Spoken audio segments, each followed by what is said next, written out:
नमस्कार, मेरा नाम है मीतू माथुर बधवार। भाषा और संस्कृति को समर्पित इस चैनल पर आप सभी का बहुत बहुत स्वागत है। दोस्तों, आज हम हिंदी की एक बेहद आम गलती की बात करेंगे। लीजिए, कर दी ना खुद मैंने ही गलती। मैंने कहा दोस्तों, जबकि यह सही नहीं है। सही होगा दोस्तों, यानी कि दोस्तों पर बिंदी या अनुस्वार नहीं आएगा। आपको सुनकर अटपटा लग रहा है, मैं समझ सकती हूँ। दरअसल हमें भाषणों में देवियों और सज्जनों, भाइयों और बहनों, मित्रों, यह सब सुनने की इतनी आदत पड़ चुकी है कि अब हमें यही सही लगने लगा है। लेकिन यह सही नहीं है। सही क्यों नहीं है, आइए इस वीडियो में जानते हैं व्याकरण की नज़र से। तो नियम यह है कि जब हम एक से ज़्यादा लोगों को पुकारते हैं या आवाज़ देते हैं या संबोधित करते हैं, यानी जब हम प्लूरल नंबर में किसी को एड्रेस करते हैं, आवाज़ देते हैं, तो वह शब्द बिना बिंदी के प्रयुक्त होता है, वह अनुनासिकीय ध्वनि नहीं होती है। उदाहरण से समझते हैं। मान लीजिए मोदी जी कहते हैं, मित्रों, हमारी सरकार के नेतृत्व में देश खूब तरक्की कर रहा है। तो यहाँ हमें मित्रों में बिंदी नहीं लगानी चाहिए, ना बोलते हुए, भाषण देते हुए लगानी चाहिए, ना ही इस स्क्रिप्ट को लिखने वाले को बिंदी लगानी चाहिए। एक और उदाहरण देखते हैं। मान लीजिए कोई मंच संचालक है, किसी सांस्कृतिक कार्यक्रम में वह मंच संचालन कर रहा है और वह कहे, देवियों और सज्जनों, आप सभी अपना स्थान ग्रहण कर लीजिए क्योंकि कार्यक्रम अब शुरू ही होने वाला है। तो वहाँ पर देवियों और सज्जनों नहीं आएगा। जब आप ऐसा कुछ भाषण लिखें या आपको बोलने का मौका मिले तो देवियों और सज्जनों बोलें, देवियों और सज्जनों ना बोलें। बिंदी की आवाज़ ना आनी चाहिए, ना लिखी जानी चाहिए। देवियों और सज्जनों, देवियों और सज्जनों नहीं।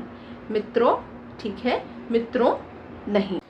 अच्छा, अब अगर आपको लग रहा है कि ये तो बहुत ही उलझाने वाली बात है कि कहाँ बिंदी लगाएं, कहाँ बिंदी नहीं लगाएं, तो ऐसा बिल्कुल भी नहीं है। अगर आप सोच रहे हैं कि इसे मैं व्याकरण से कैसे समझूं, इसके पीछे क्या व्याकरण है, तो आइए व्याकरण की बात भी करते हैं।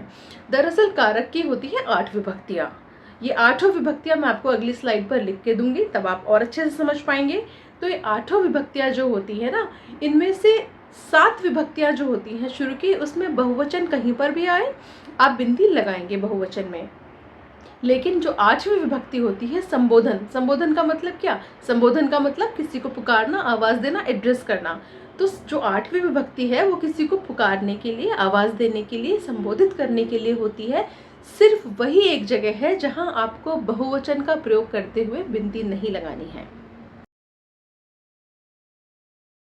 अच्छा, अब व्याकरण से निकलते हैं बाहर और कुछ ऐसे उदाहरण देखते हैं जो कानों में तो मिठास घोलेंगे, साथ ही व्याकरण का यह सबक आपको हमेशा के लिए बिल्कुल पक्का याद करा देंगे और आपको इस बात पर विश्वास भी हो जाएगा कि बहुवचन में बिंदी नहीं आती संबोधन में। गीत तो आप सुनते ही होंगे, तो रंगीला फिल्म का वह गीत भी आपने सुना होगा, यारो सुन लो ज़रा अपना ही कहना। दोबारा सुनिएगा, वे यारो गाते हैं या यारों गाते हैं।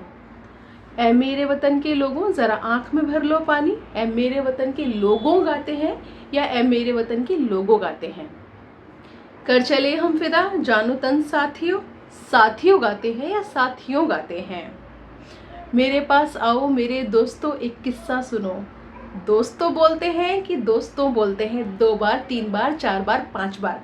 लगाइए ईयरपॉड्स अपने और ये गाने को अच्छे से, इन गानों को सुनिए और फिर देखिएगा, यारों, दोस्तों, साथियों, लोगों, यहाँ पे अनुनासिकता की ध्वनि आती है क्या गाने में? एक छोटा सा टिप आपको दे रही हूँ कि जब भी आपको उच्चारण समझना हो या उच्चारण में भ्रम हो ना, गानों को बहुत अच्छे से सुना कीजिए, क्योंकि आमतौर पे ऐसा कभी भी नहीं होता कि गानों के उच्चारण में गलती हो। हमारे गीतकार, हमारे गायक ये भाषा को लेकर बहुत सजग रहते हैं। तो आप गीत बहुत अच्छे से सुनिए और आपको बड़े साफ साफ समझ में आ जाएगा कि किस शब्द का प्रोनाउंसिएशन, किस शब्द का उच्चारण कैसे करना चाहिए।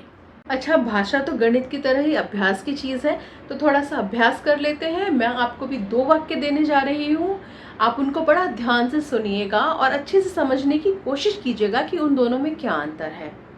अच्छा, पहला मैं यह कहती हूँ, बात बात पर आंसू बहाने वालों ने माहौल को तनाव युक्त कर दिया।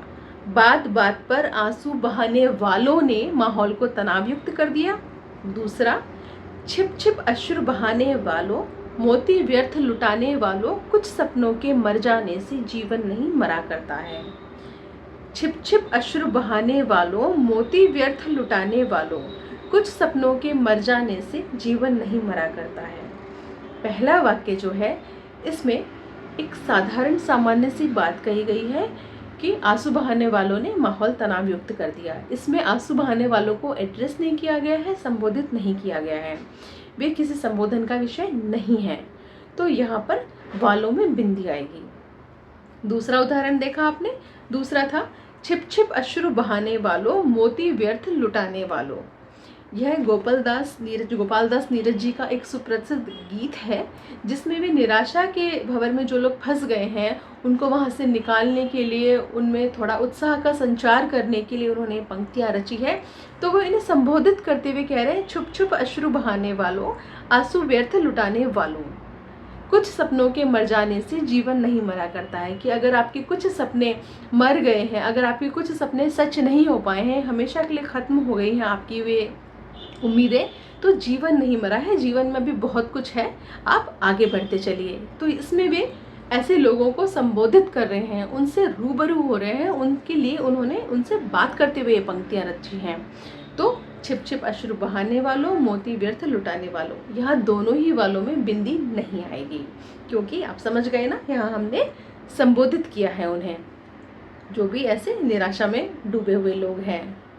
अच्छा, एक बात और बड़ी इंटरेस्टिंग आपको बताऊं, जब मैंने ये पंक्तियां पढ़ी तो मैंने अधिकांश किताबों में ये पंक्तियां गलत ही पढ़ी।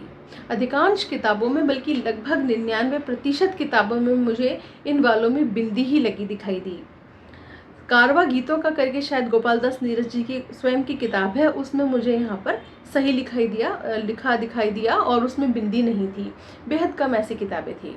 तो आपसे अपील है कि कभी आपको ऐसा मौका मिले, ऐसा कुछ आप खुद अपने गीत रचें, या ऐसा कुछ संपादन का काम मिले, कोई भाषण लिखने का काम मिले, कुछ बोलने का काम मिले, तो इस बात का ख्याल रखिएगा। अच्छा, अब आखिर में 3 ऐसे उदाहरण जिससे आपको सारी स्थिति बिल्कुल साफ हो जाएगी। अगर मन में थोड़ा बहुत भी संशय, कोई डाउट, कुछ भी बाकी है तो वो बिल्कुल ख़त्म हो जाएगा। फिर भी रह जाए तो आप कमेंट बॉक्स में लिख सकते हैं। अगर मैं कहूँ, मान लीजिए मैं बोल रही हूँ और मैं ऐसे बोल रही हूँ, बच्चों, इन बच्चों को भी अपने साथ खिलाओ। कायरों, मैं तुम कायरों के साथ हाथ पर हाथ रखकर नहीं बैठने वाली। मेरी प्यारी सहेलियों, मेरी इन नई सहेलियों से भी मिलो। अब आप यहाँ पर देखिएगा, वही कायर, वही सहेली, वही बच्चे, इनमें कहाँ पर मैंने बिंदी लगाई है, कहाँ पर बिंदी नहीं लगाई है, अगली स्लाइड में ये वाक्य मैं आपको लिख कर देने वाली हूँ। इनको देखिएगा, इन पर थोड़ा चिंतन मनन कीजिएगा। फिर भी कोई संशय, कोई शुभ, कोई शक अगर मन में रह गया हो तो कमेंट बॉक्स में लिखिएगा। उम्मीद है आपको वीडियो पसंद आया होगा।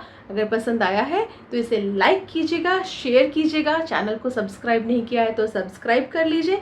सब्सक्राइब कर दिया है और नोटिफिकेशन बेल अभी तक प्रेस नहीं की है तो उसे प्रेस कर दीजिए, ताकि हमारी ये मुहिम इसी तरह से आगे बढ़ती रहे। नमस्कार।